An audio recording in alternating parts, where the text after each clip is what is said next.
নমস্কাৰ বন্ধুসকল, প্ৰজ্ঞান ইউনিভাৰ্ছ চেনেলত আপোনালোকক সকলোকে মই স্বাগতম জনাইছোঁ। প্ৰিয় দৰ্শক, আজি আপোনালোকে নিৰ্বাচনৰ যি প্ৰতিদ্বন্দ্বিতা আজি কৰাৰ কথা আপোনালোকে চিন্তা কৰিছে নেকি? যদি কৰিছে তেনেহ'লে এই ভিডিঅ' আপোনাৰ বাবে লৈ আহিছোঁ। আৰু যিকোনো ৰাশি আজি আপোনাৰ যিহেতু 12টা ৰাশিৰ আজি আপোনাৰ ৰাজনীতিৰ যি আপোনাৰ বিষয়ে আজি আমি আলোচনা কৰিম। যিহেতু আজি কিছু আমাৰ দৰ্শকবৃন্দ, আজি আমাৰ কিছু বন্ধু-বান্ধৱীসকলে আজি আমাক কৈছিলে, কমেণ্ট কৰিছিলে যে আজি আপুনি ৰাজনৈতিক দিশত যদি আপোনালোকে ভিডিঅ' পালোহেঁতেন ভাল লাগিলহেঁতেন। গতিকে আজি আমি আপোনালোকৰ কাৰণে আজি যিহেতু এই শুভ ফল, আজি আপোনাৰ শুভ অশুভ বা আপোনাৰ যি কি সাৱধান হোৱাটো আপোনাৰ জৰুৰী আছে তাৰ ওপৰত আমি আলোচনা কৰিম। গতিকে দেৰি নকৰোঁ, বলক আমি ভিডিঅ'ৰ মাজলৈ সোমাই যাওঁ। প্ৰিয় দৰ্শক, যদি চোৱা হয় আজি আপোনাৰ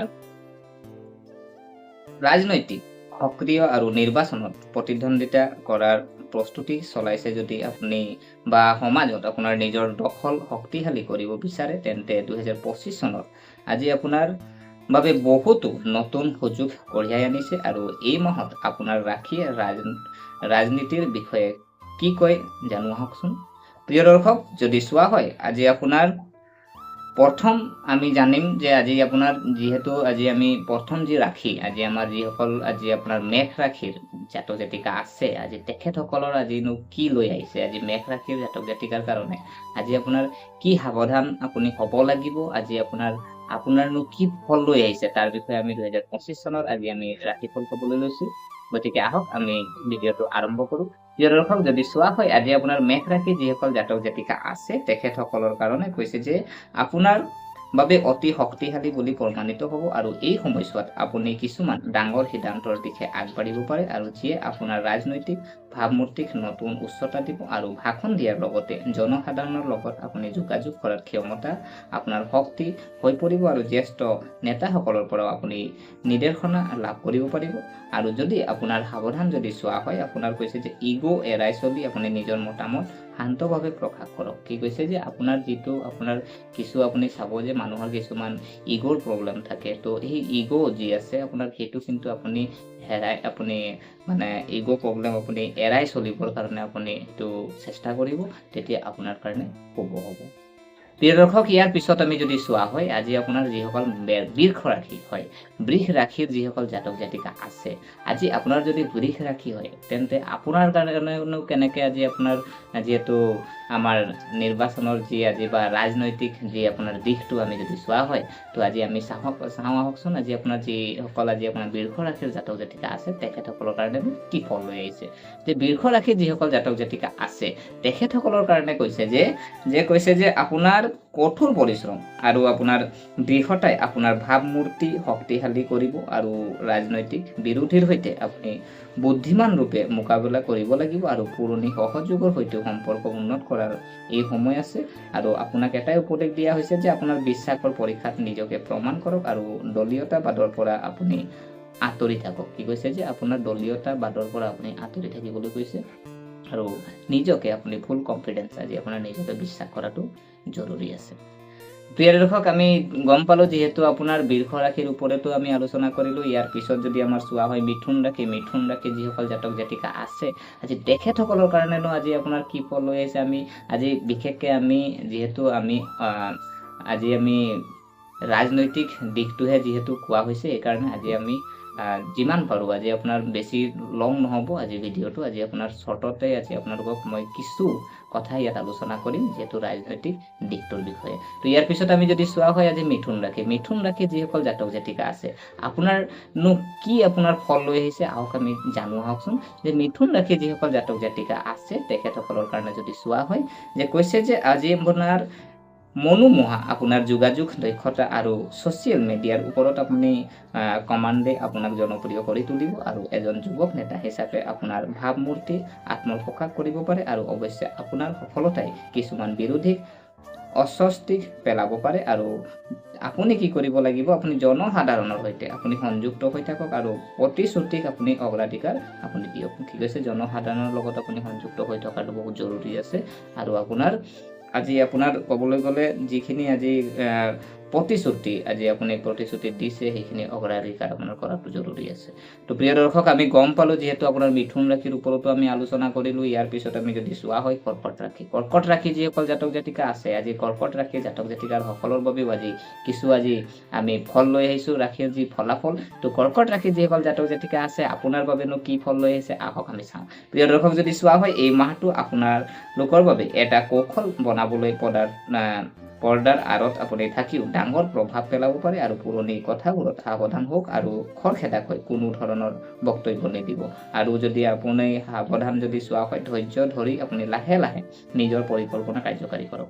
আপুনি ধৈৰ্য নেহেৰাব, আপুনি ধৈৰ্য ধৰি লাহে লাহে আপুনি পৰিকল্পনা যদি আগবঢ়ায় তেতিয়াও আপোনাৰ সুফল আপুনি পাব।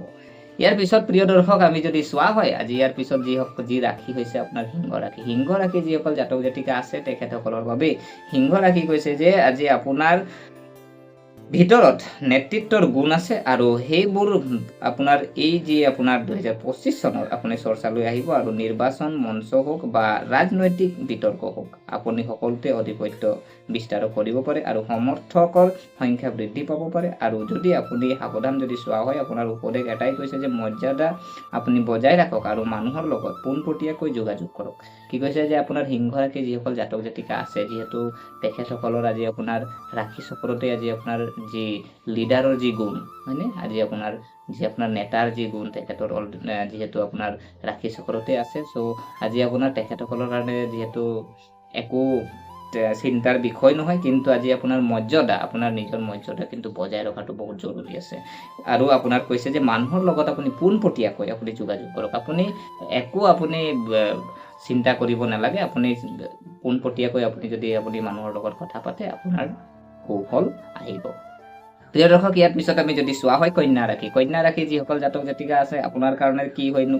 কন্যা ৰাশি যিসকল জাতক জাতিকা আছে তেখেতসকলৰ কৈছে যে পদ্ধতিগত চিন্তাধাৰা আৰু ব্যৱহাৰিকতাই এই মাহত ৰাজনৈতিক আপোনাৰ বাবে উপকাৰী বুলি প্ৰমাণিত হ'ব আৰু যিকোনো চৰকাৰী বা প্ৰশাসনিক কাম আপোনাৰ পক্ষত হ'ব পাৰে আৰু কাগজ পত্ৰৰ কামত স্বচ্ছতা বজাই ৰখা আপুনি কিন্তু সাৱধান যদি কৈছে যে আপুনি নথি পত্ৰ আৰু বিবৃতি চিন্তাশীলভাৱে জমা দিব লাগিব। কি কৈছে যে নথি পত্ৰ আৰু বিবৃতি আজি আপোনাৰ চিন্তাশীলভাৱে আপুনি জমা দিয়াটো জৰুৰী আছে। ইয়াৰ পিছত আমি যদি চোৱা হয় ইয়াৰ পিছত আজি যি ৰাশি হ'ল আপোনাৰ তুলা ৰাশি।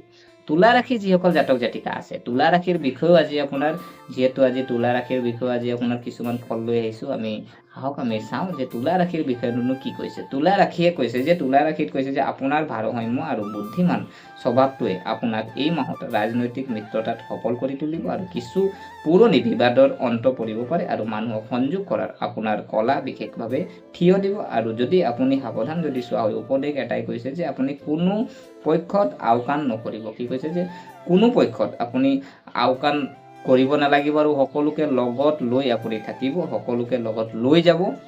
প্ৰিয় দৰ্শক আজি আপোনালোকে যিহেতু দেখি পালে যে তুলা ৰাশিৰ যিখিনি কথা আজি ইয়াত কোৱা হৈছে সেইখিনি আপোনালোকে ধ্যান দিব। আৰু ইয়াৰ পিছত যদি চোৱা হয় ইয়াৰ পিছত যি ৰাশি হ'ল আপোনাৰ বৃশ্চিক ৰাশি। বৃশ্চিক ৰাশি যিসকল জাতক জাতিকা আছে আপোনাৰ বাবেনো কি ফল লৈ আহিছে আহক চাওঁ আমি। বৃশ্চিক ৰাশি যিসকল জাতক জাতিকা আছে তেখেতসকলৰ কাৰণে যদি চোৱা হয় আজি কৈছে যে আপোনাৰ গোপন পৰিকল্পনা আৰু চোকা ভাষণ বিৰোধীৰ বাবে প্ৰত্যাহ্বান হৈ উঠিব পাৰে আৰু এই সময় আপোনাৰ বাবে ক্ষমতাৰ দিশত এখোজ লোৱাৰ দৰে হ'ব আৰু কিন্তু ভালদৰে বিবেচনা কৰি পদক্ষেপ লওক। আৰু যদি চোৱা হয় আপোনাৰ কোনো ধৰণৰ ৰিস্ক লোৱাৰ আগতে আপুনি ভালদৰে পৰিকল্পনা কৰক। কি কৈছে যে আপুনি ৰিস্ক লোৱাৰ আগমুহূৰ্তত আপুনি চিন্তা চৰ্চা আপুনি পৰিকল্পনা কৰাটো কিন্তু জৰুৰী আছে। সেইটো আপুনি নিজে বুজি ল'ব যে আপুনি কিবা এটা ৰিস্ক লৈ কাম কৰিব বিচাৰিছে, কিন্তু আজি আপোনাৰ তাত চিন্তা চৰ্চা কিন্তু আপুনি পৰিকল্পনা যি থাকিব এইটো আপুনি ভালদৰে এবাৰ চালি জাৰি আপুনি চাই ল'ব। ইয়াৰ পিছত আমি যদি চোৱা হয় ধনু ৰাশি যিসকল জাতক জাতিকা আছে তেখেতসকলৰ কাৰণে কৈছে যে আপোনাৰ আদৰ্শ আৰু মতাদৰ্শই মানুহক প্ৰভাৱিত কৰিব। কি কৈছে যে আদৰ্শ আৰু প্ৰভাৱিত কৰিব আৰু বিশেষকৈ যুৱক যুৱতীসকলৰ মাজত আপোনাৰ ভাৱমূৰ্তি অধিক শক্তিশালী হ'ব আৰু সামাজিক কাৰ্যসূচীত অংশগ্ৰহণ কৰি জনসাধাৰণৰ সৈতে আপোনাৰ ঘনিষ্ঠতা বৃদ্ধি কৰিব পাৰে। আৰু কৈছে যে আপোনাৰ শব্দৰ লগতে কাৰ্যও দেখুৱাওক। কি কৈছে যে আপুনি শব্দ অকল আপুনি কৈ ফুৰিলে নহ'ব, আপুনি কামে কাজেও লাগিব, আপুনি কাৰ্যও কৰিব লাগিব। পিছত যদি চোৱা হয় মকৰ ৰাশি প্ৰিয় দৰ্শক, আজি মকৰ ৰাশি যিসকল জাতক জাতিকা আছে আজি আপোনাৰ কাৰণেনো কি ফল লৈ আহিছে, আজি মকৰ ৰাশি যিসকল জাতক জাতিকা আছে তেখেতসকলৰ কাৰণে যদি চোৱা হয় আজি মকৰ ৰাশি যিসকল জাতক জাতিকা আছে আহক আমি চাওঁ।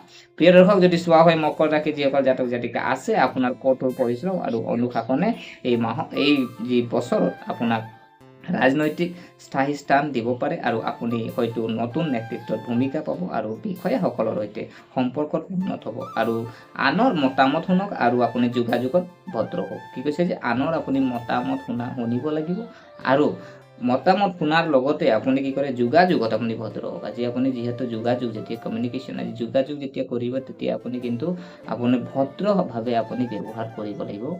মৰমত আজি ভদ্ৰভাৱে আজি মানুহক আপুনি ব্যৱহাৰ কৰক, তেতিয়া আপোনাৰ শুভ ফল আপুনি আনিব পাৰে। ইয়াৰ পিছত যদি চোৱা হয় কুম্ভ ৰাশি যিসকল জাতক জাতিকা আছে আজি কুম্ভ ৰাশিৰ যিসকল জাতক জাতিকা আছে কুম্ভ ৰাশিৰনো আজি কি ফল লৈ আহিছে। আজি কুম্ভ ৰাশি যিসকল জাতক জাতিকা আছে সেই জাতক জাতিকাৰ বাবে আজি আমাৰ যি ৰাশিৰ ফলাফল আমি কওঁ আহকচোন। আজি কুম্ভ ৰাশি যিসকল জাতক জাতিকা আছে তেখেতসকলৰ কাৰণে কৈছে যে নতুন চিন্তা প্ৰযুক্তি আৰু ছ'চিয়েল মিডিয়াৰ ব্যৱহাৰ কৰি আপুনি এজন উদ্ভাৱনীমূলক আপুনি নেতা হিচাপে এটা ভাৱমূৰ্তি গঢ়ি তুলিব পাৰে। আপুনি হয়তো নতুন ৰাজনৈতিক মিত্ৰতা বা দল বিচাৰি পাব পাৰে আৰু জনসাধাৰণৰ প্ৰয়োজনীয়তা থকা মনত আপুনি ৰাখি পৰিকল্পনা কৰক। কি কৈছে জনসাধাৰণৰ প্ৰয়োজনীয়তা ৰাখিয়ে আপুনি মনত ৰাখি আপুনি পৰিকল্পনা কৰিবলৈ কৈছে। প্ৰিয় দৰ্শক, ইয়াৰ পিছত যদি আমি চাওঁ যিহেতু আমি গম পালোঁ কুম্ভ ৰাশিৰ বিষয়ে, এতিয়া ইয়াৰ পিছত আমি যদি চাওঁ যে আপোনাৰ মীন ৰাশি যিসকল জাতক জাতিকা আছে তেখেতসকলৰ কাৰণেনো কি ফল লৈ আছে। মীন ৰাশি যিসকল জাতক জাতিকা আছে মীন ৰাশি কৈছে যে আপোনাৰ সেৱাৰ মনোভাৱ মানুহৰ হৃদয় জয় কৰিব পাৰে। অৱশ্যে কিছুমান অনুষ্ঠানত আপোনাৰ আৱেগিকতা দুৰ্বলতালৈ পৰিণত হ'ব পাৰে আৰু সমাজ কল্যাণমূলক আঁচনিৰ ওপৰত আপোনাৰ গুৰুত্ব থাকিব আৰু আপুনি ব্যৱহাৰিকতা আৰু আৱেগৰ মাজত ভাৰসাম্য ৰক্ষা কৰক। কি কৈছে যে আপোনাৰ ব্যৱহাৰিকতা আৰু আৱেগিকতা আপুনি ভাৰসাম্যৰ ওপৰত ৰক্ষা কৰিবলৈ কৈছে যিহেতু আপোনাৰ মীন ৰাশিৰ জাতক জাতিকাসকলৰ। প্ৰিয় দৰ্শক, আমি যদি চোৱা হয় আজি 2025 চনৰ যদি চোৱা হয় ৰাজনীতিৰ আপোনাৰ ক্ষেত্ৰখনত বহু ৰাশিৰ বাবে অগ্ৰগতিৰ নতুন সুযোগ আৰু প্ৰত্যাহ্বান কঢ়িয়াই আনিছে। যদি আপুনি আপোনাৰ পৰিকল্পনা কঠোৰ পৰিশ্ৰম আৰু সময় সঠিকভাৱে ব্যৱহাৰ কৰে তেন্তে এই মাহত আপোনাৰ বা এই বছৰত আপোনাৰ ৰাজনৈতিক যাত্ৰাত আপোনাৰ এক নতুন মূৰ আপুনি কঢ়িয়াই আনিব পাৰে। গতিকে প্ৰিয় দৰ্শক, আশা কৰোঁ আপোনালোকে ভিডিঅ'টো চাই ভাল পালে। যদি এই ভিডিঅ' আপোনাক কিঞ্চিতো মানুহ লাভান্বিত কৰিছে তেনেহ'লে ভিডিঅ'টো লাইক কৰিব, শ্বেয়াৰ কৰিব, কমেণ্ট কৰিব আৰু এই চেনেলটো যদি আপোনালোকে এতিয়ালৈকে ছাবস্ক্ৰাইব কৰা নাই আপোনালোকে ছাবস্ক্ৰাইব কৰি আমাক উৎসাহিত কৰিব বুলি আশা ৰাখিলোঁ। পুনৰ লগ পোৱাৰ প্ৰতিশ্ৰুতিৰে আজিলৈ আমি বিদায় মাগিলোঁ। ধন্যবাদ।